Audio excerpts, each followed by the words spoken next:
Let's jump into this question from D. Yes. D is brand new to CKD. Luckily, she found out early. She's 3A, and it sounds like she did like me. Used ibuprofen a little too much for a long time. And ibuprofen is scary. We can go to the dollar store. You can buy a bottle of it right off the shelf.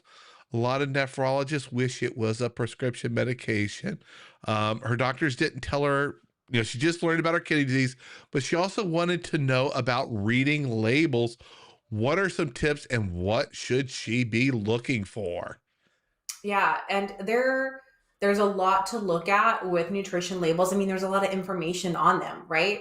So I'll give a couple tips and then I'll also shameless plug, I have a chapter in the book that talks about labels and how to read them. So you can definitely get all that and a ton more from the book too. I just don't want to leave you guys hanging.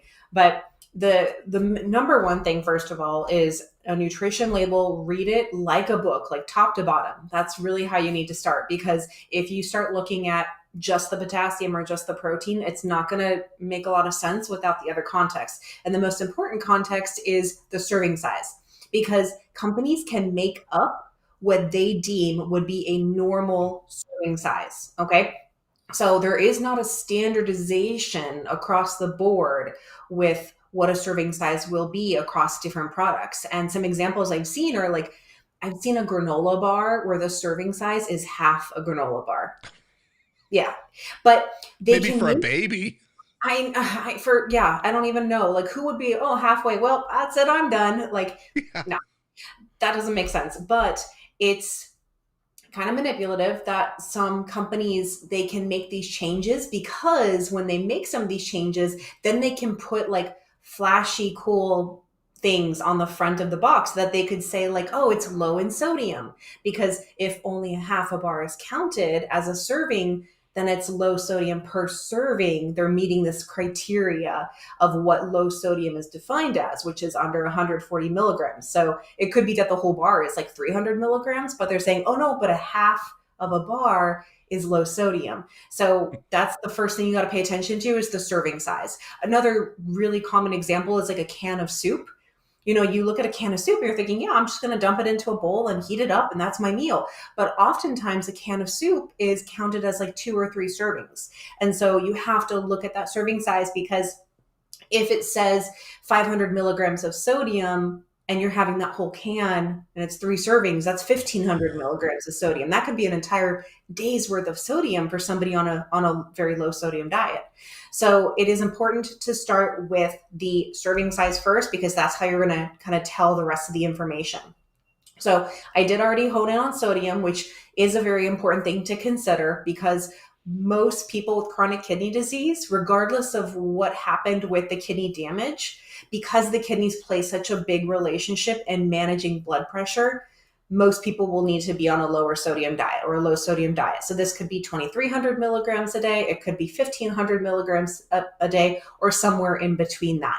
But sodium is often a concern. So another tip I have for label reading is, when you're looking at the label, try to see if you can find foods where the calories per serving, that number is bigger than the sodium per serving. So for example, a serving is maybe 200 calories and the sodium is 150 milligrams. That would be a better low sodium option, because theoretically you'll get enough calories without going over on your sodium.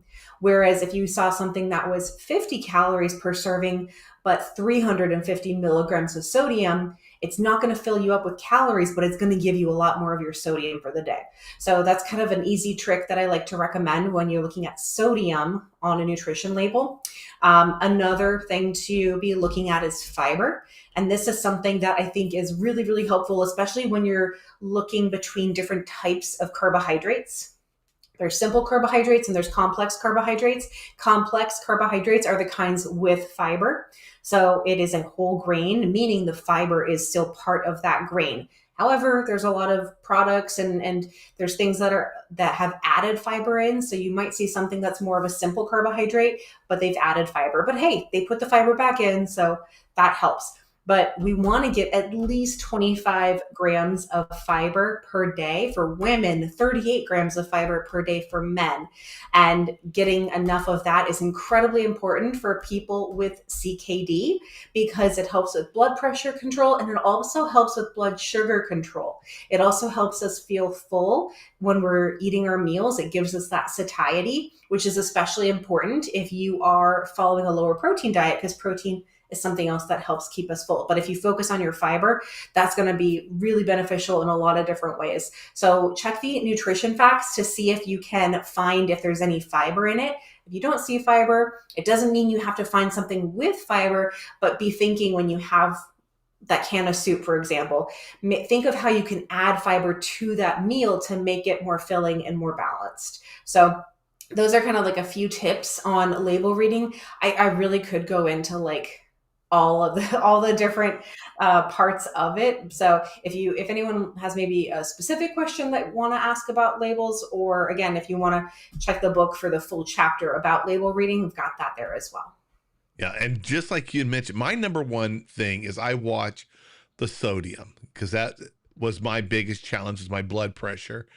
And if my sodium's in check, next I look at fiber. That Mhm. fiber is your friend. I love trying to get fiber.